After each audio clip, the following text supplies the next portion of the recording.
Are you an entrepreneur or ready to become a boss? Welcome to Hawaii Boss, the business podcast made in Hawaii, where you will hear from island movers and shakers on who they are and their impact on our state. And now, step into the office of your host for Hawaii Boss, David Pettijohn. Aloha, Hawaii Boss podcast crew listening in out there, wherever you're at, in your car, at your office, at home, in bed, I don't know, wherever you listen to us and watch us. You can see us on YouTube, and we're all over the place, wherever you can find your podcast, Spotify, all of that. And so I'm glad you're here today because we've got two guests in the office here, or I'm in their office. I go to the pros when I want to find out something. There's a couple of pros in the office. Two reasons.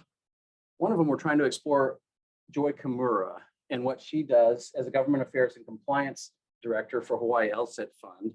And we also have Liz Corbin here, who's president of DBEDT for business. Anyway, so they're going to help me to explain and understand their roles, but also as accomplished Toastmaster participants, we're also going to find out how they're doing in COVID with communication and things like that, and how this pandemic and remote learning and all this different stuff has really impacted us. So we're excited today to have Joy Kimura and Liz Corbin. Welcome, you two. Thank you, David. Hi, David. Thanks for having us on. For sure. Again, first, when you go and speak in front of people, are you nervous? Yes, I think so. I am. Yeah. I am too. Yeah. Go ahead. I would say a little nerves are a good thing. It keeps your energy up and keeps your focus on. That's right. You have to do a little bit of, well, if you're nervous, you have to do a little bit of preparation. So when I talk about nervousness for everybody out there listening, Toastmasters is a place where you learn how to do public speaking. And so it's changed over time, and especially during this pandemic. But tell us a little bit, you guys can go back and forth.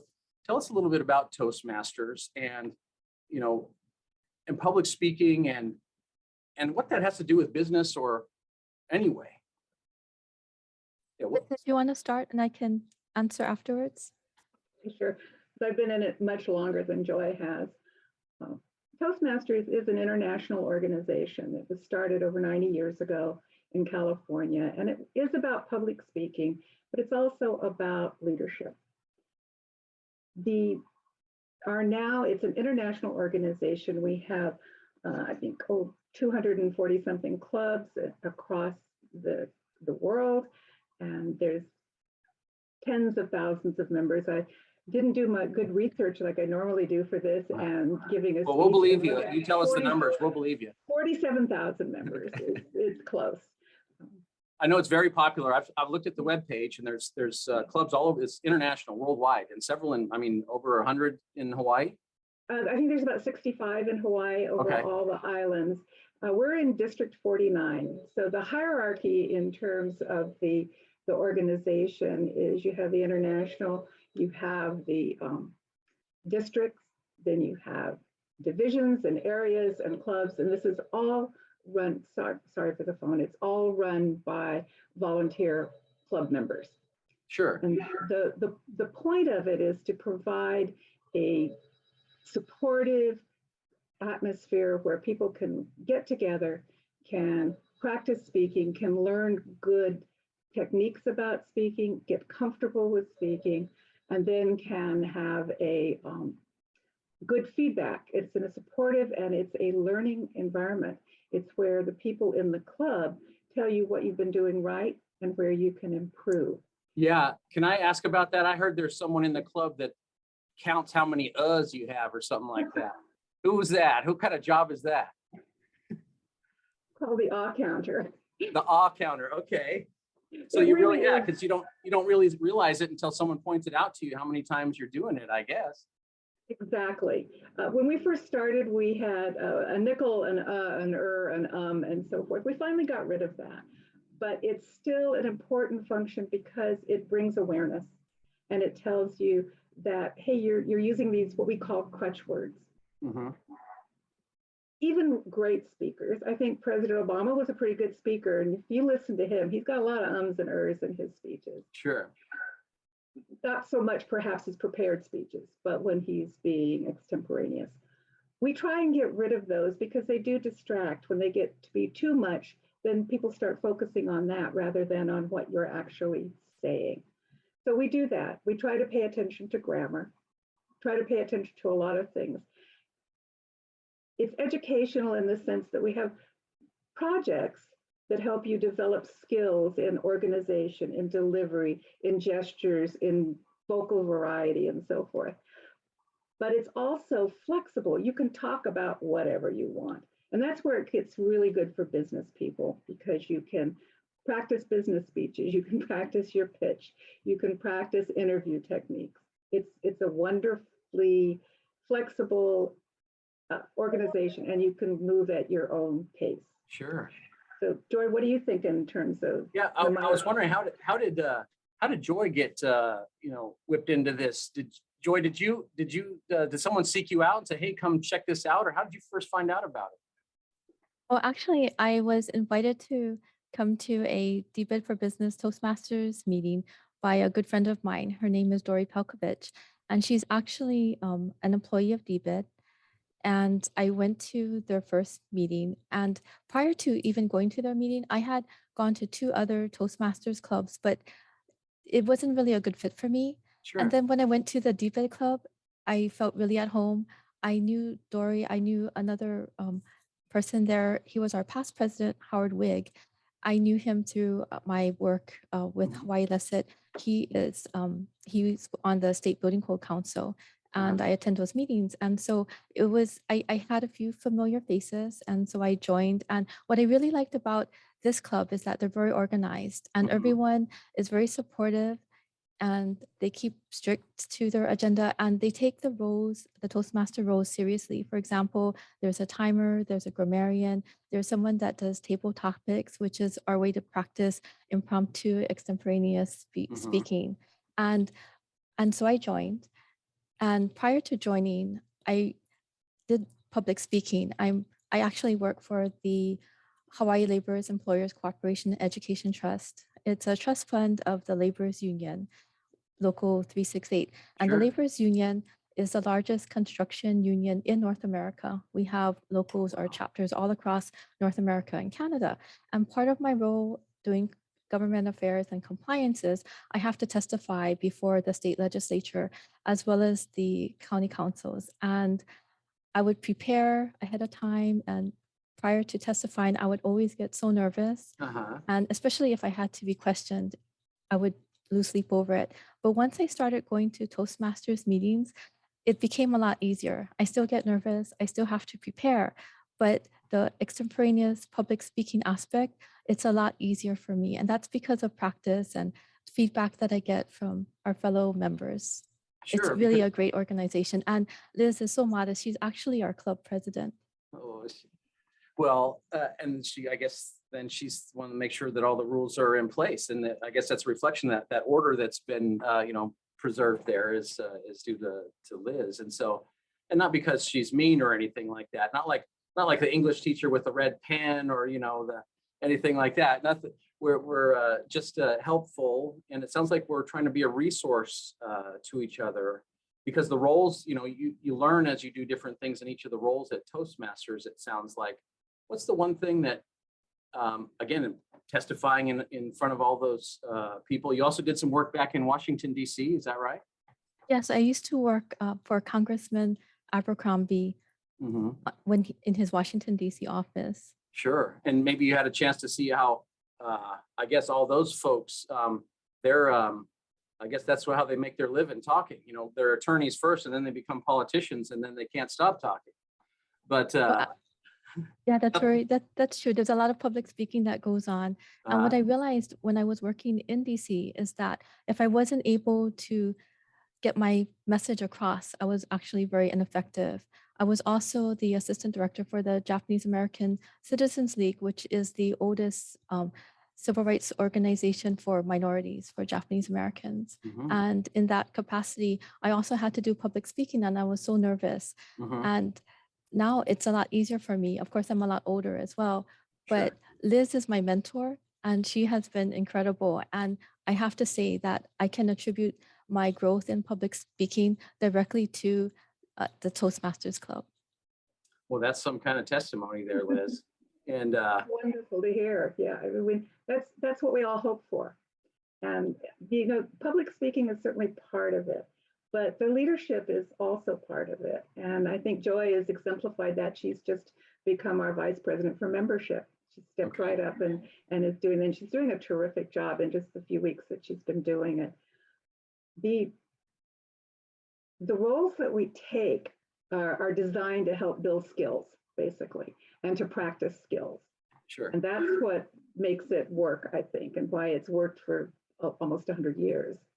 Sure, and we don't. It's that's just what it is. It's a learned. It's learnable. It's not. It's not. Everyone can learn how to do it, and maybe that's the fear. A lot of people have fear about even just starting to be in front of people, and maybe that limits your opportunities for business or jobs or anything if you have that fear there. And so there's a way where you can go to a safe place, it sounds like, and start to hone those skills, or just even practice, start something, and it's,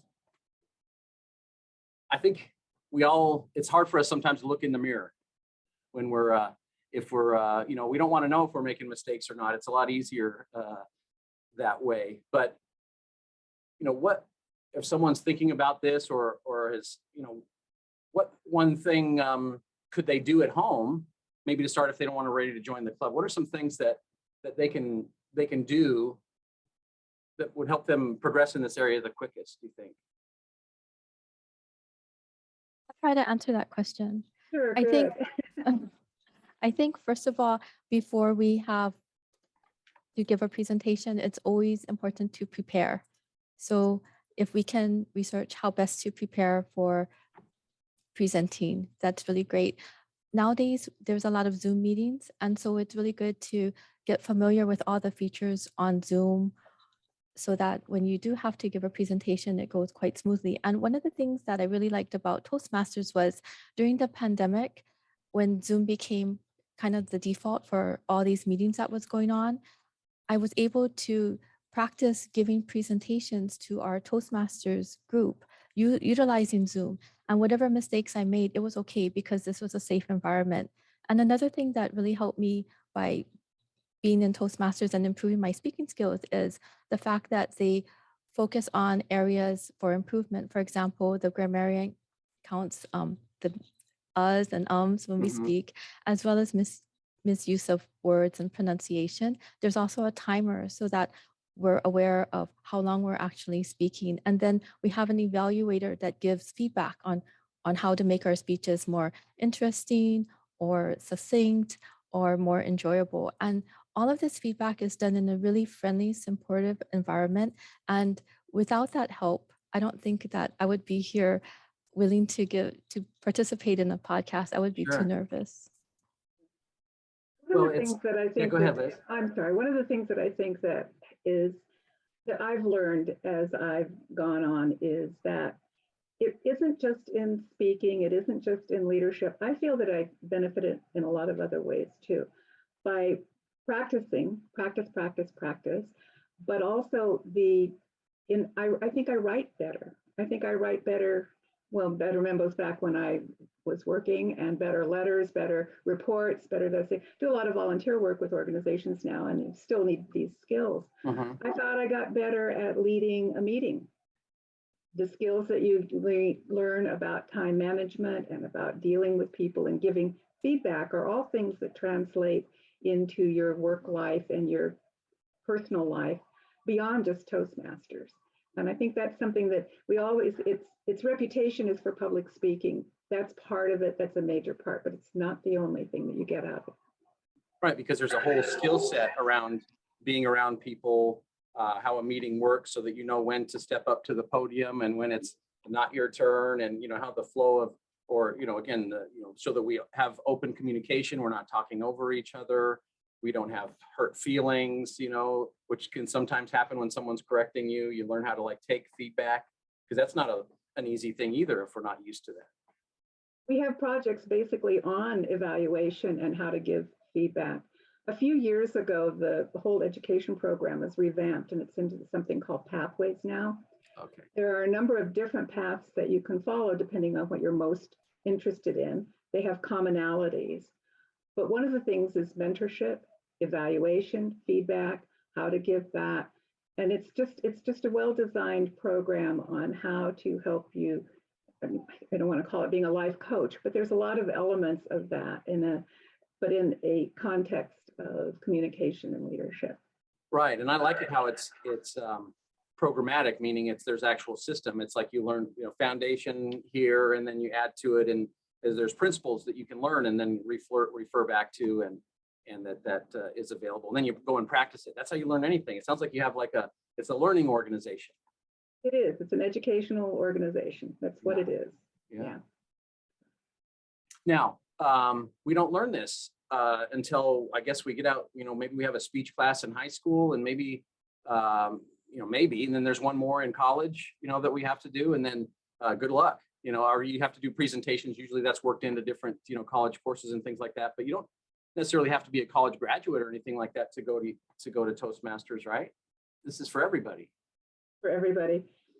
Our club has a lot of people too that have English as a second language, and this is a great way for them to practice their delivery and again, a very supportive very supportive atmosphere, I guess what I'm trying to say. And so that's worked out really well. Plus you get to learn such interesting stories from everybody. That's why I'm still in it, I think, from, aside from, personal development, is just, it's interesting. There's interesting people, you hear interesting stories.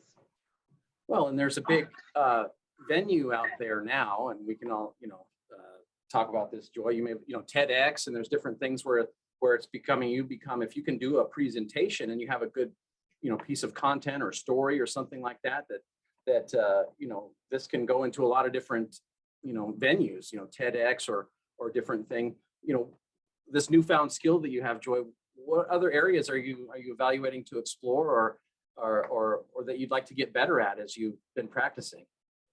Well, public speaking or just speaking in general, communication skills, it's a very important skill because it's not only, you don't use it only for public speaking, but even in meetings or board meetings. I'm on to a state board and a county board, and sometimes I have to ask questions or answer, and just being able to gather my thoughts and to be able to speak quickly and get my ideas across in a very succinct manner, that's really a skill that can help anyone on all different levels.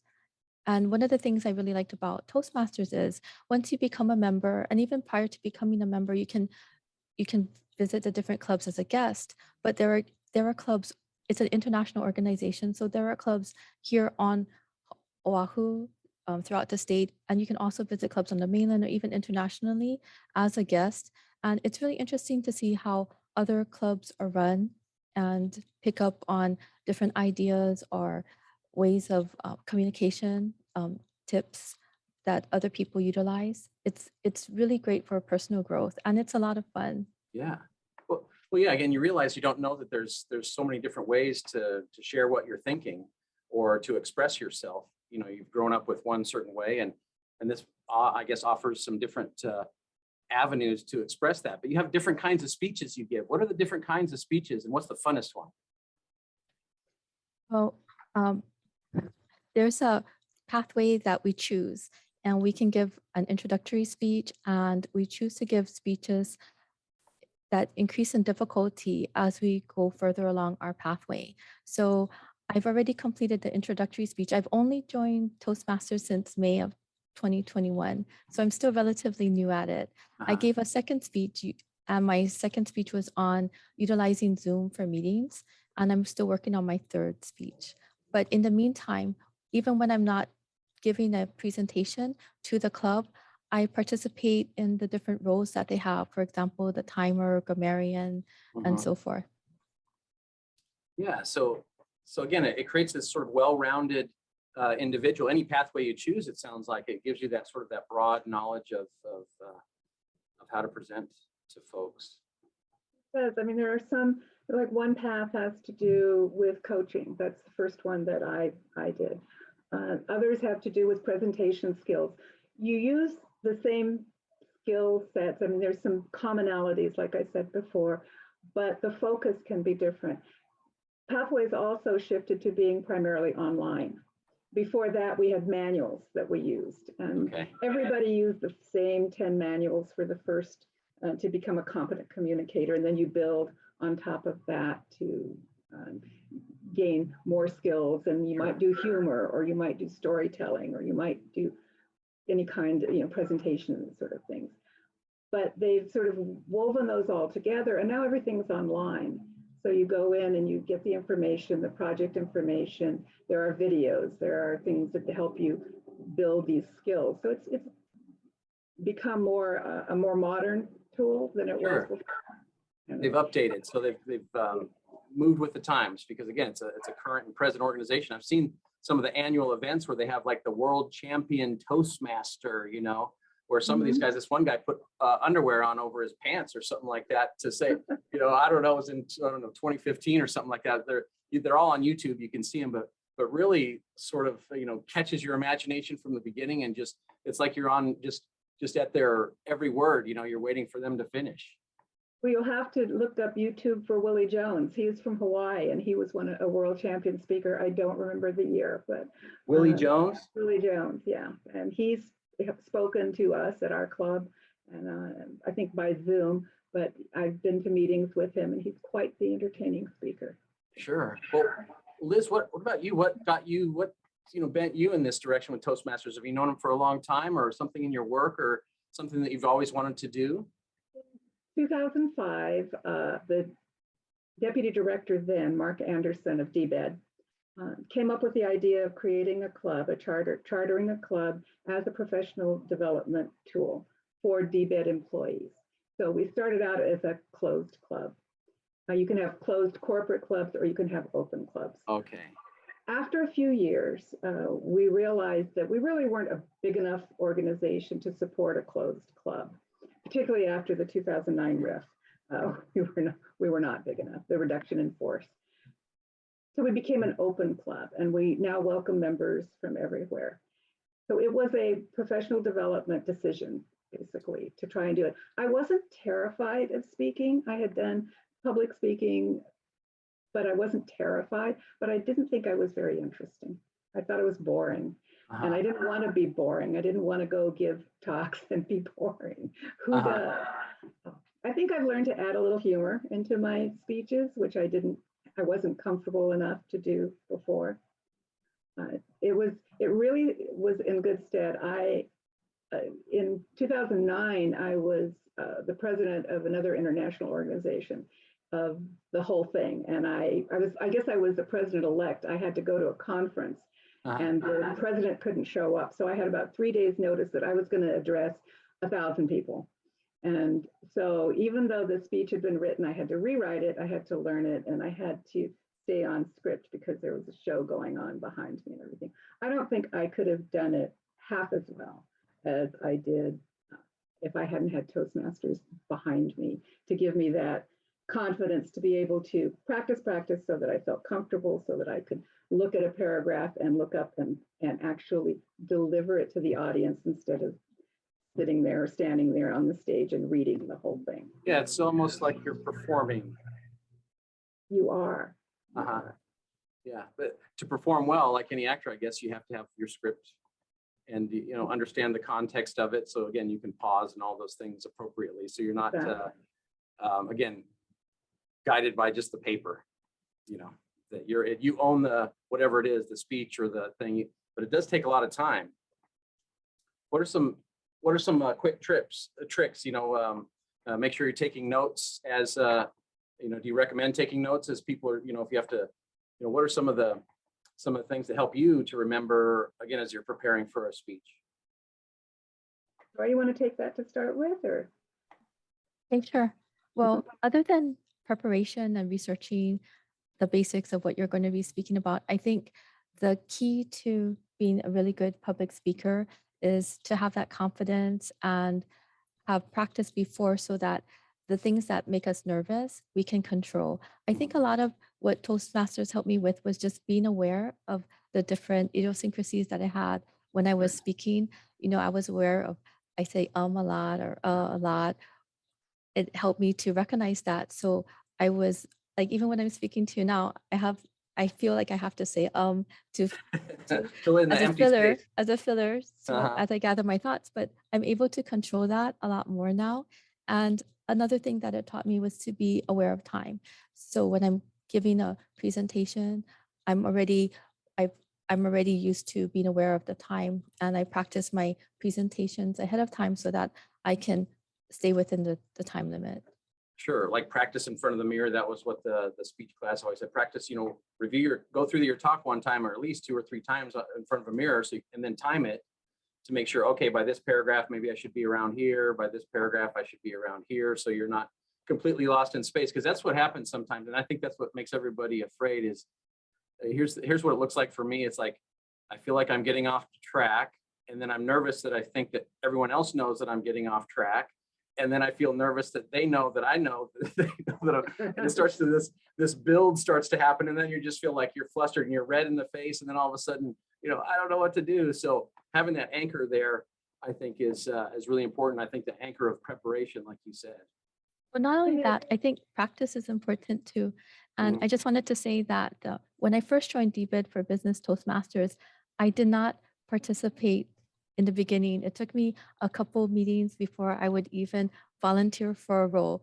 And when anyone called on me to participate in the impromptu portion of Toastmasters, where we speak on what's called table topics, it's a 1-minute impromptu speech. My speech would be like 30 seconds long because I was so nervous and I was so not, I didn't have that confidence, but now it's a lot easier for me. So I really want to make this plug for Toastmasters, but specifically to please come and check out our club. We meet on the 2nd and 4th Tuesdays of every month from 11:30 to 12:30, and it's really easy to be a member. It's a $45 dues and a $20 membership fee. Easy. That's for And the year. that's for the $20 membership fee is a one-time new member fee, and the $45 dues, I believe it's for 6 months. 6 months. We Okay. collect dues every 6 months, but it's a really economical way to meet a lot of people and to get your public speaking practice in a really safe environment. Sure. Yeah. So what we would go to, how do we look it up on the internet? Toastmasters, certain club number, DBET?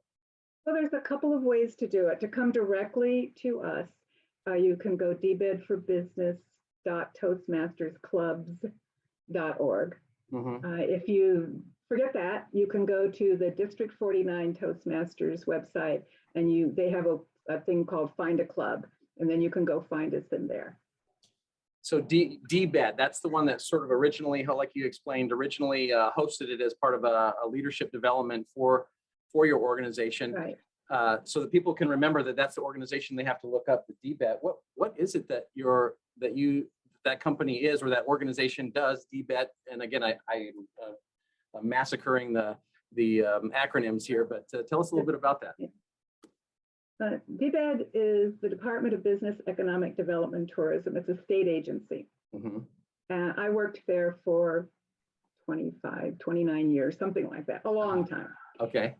Primarily, I started out in ocean resources development and then moved into, we changed and broadened the scope to science and technology promotion and development. Sure.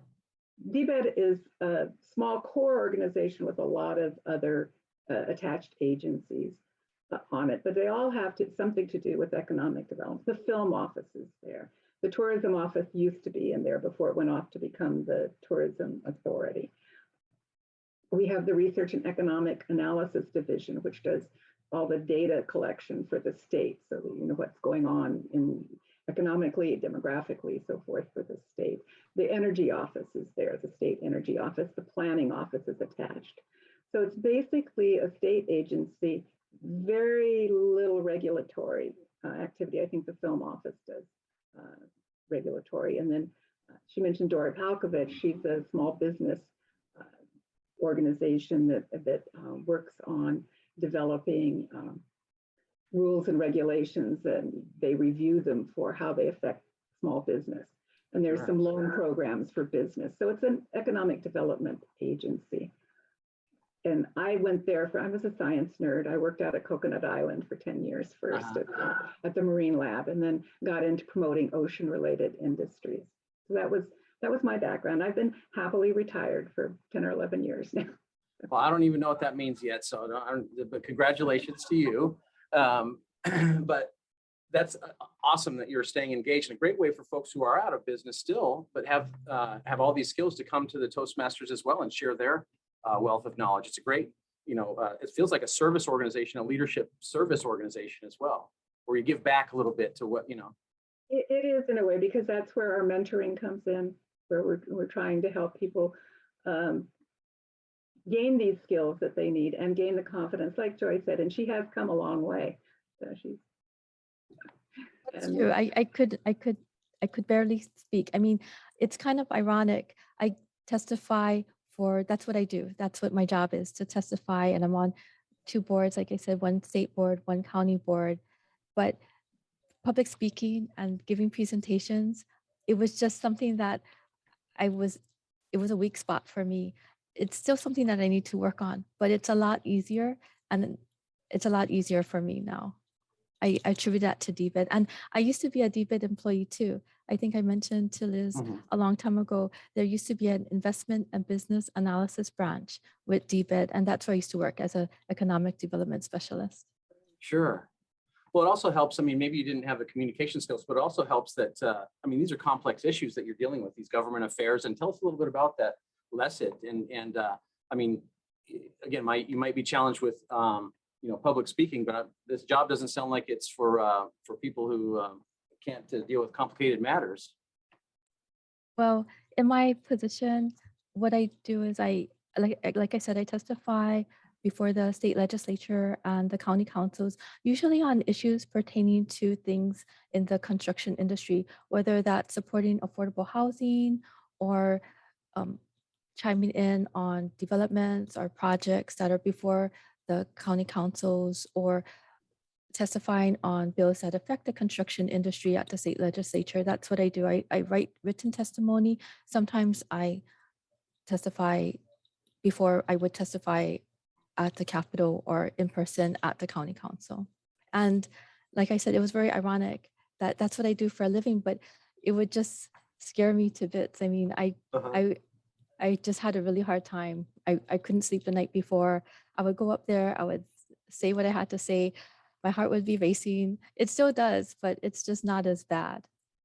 But it must be, again, for someone, they must love the work that you do in supporting government affairs. It sounds like, is that something when you were young, you knew that you wanted to be in government affairs or dealing with this so much that you'd be willing to go face your greatest fears to present in front of people? What brought you into this type of work?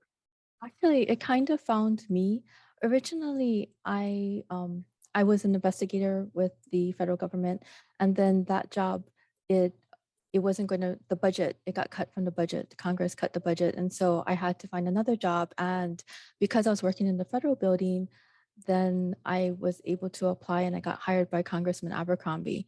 And I did that for a couple years. I worked for the Japanese American Citizens League for a while, and then I moved to Asia, and I spent 10 years in Asia. And then I came back, and I was a mom, a stay-at-home mom for about 8 years. And then I re-entered the workforce.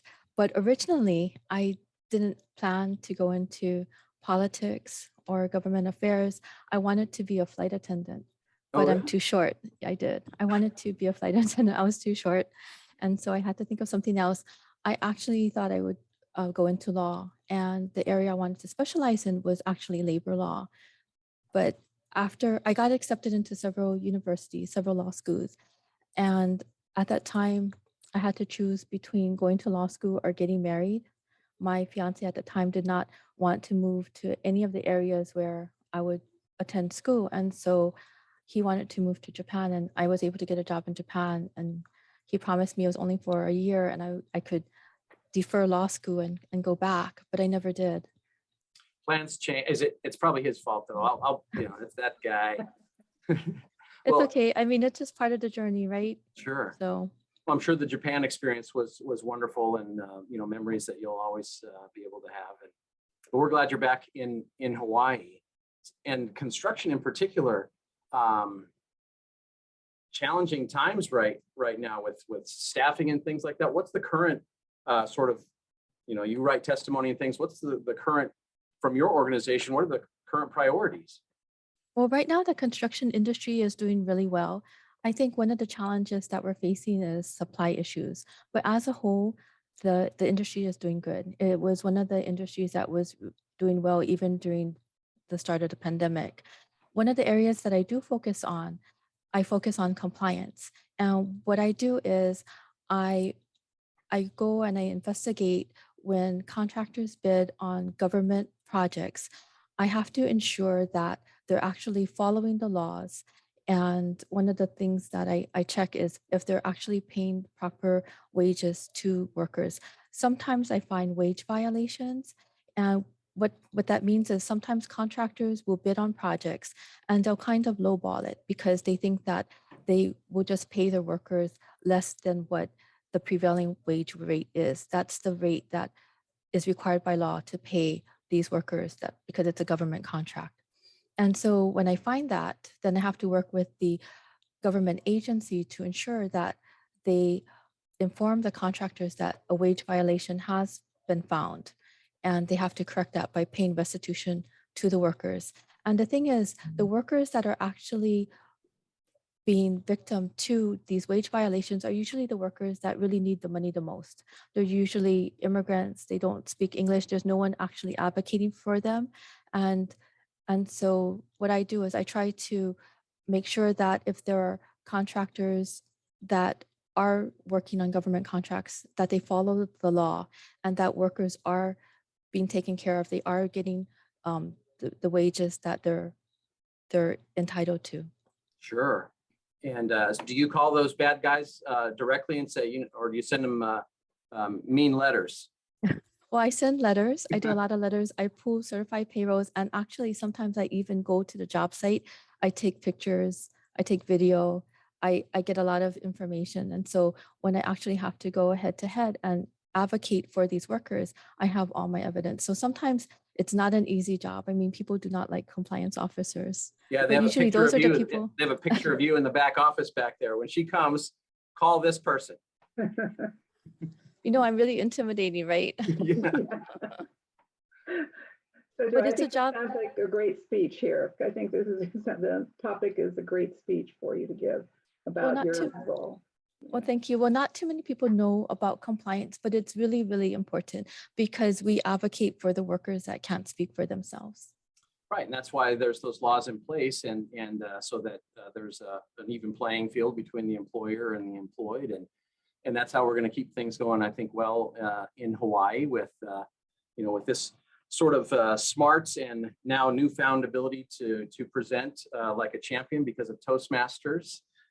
Joy Kimura, and also, with Liz Corbin as a mentor for not only Joy, but I think for many, there's probably lots of stories of people that you've helped along the way, Liz. So we'd love to hear from those folks too, and hear their great careers and the different things that Toastmasters has done for them. But sadly, ladies, we come to the close. We're run out of time, but so very interesting. And now I'm very excited about, I don't know if you'll be able to catch me exactly. I can't give a date exactly, but I want to come and see exactly how this works over there at Toastmasters for DBET.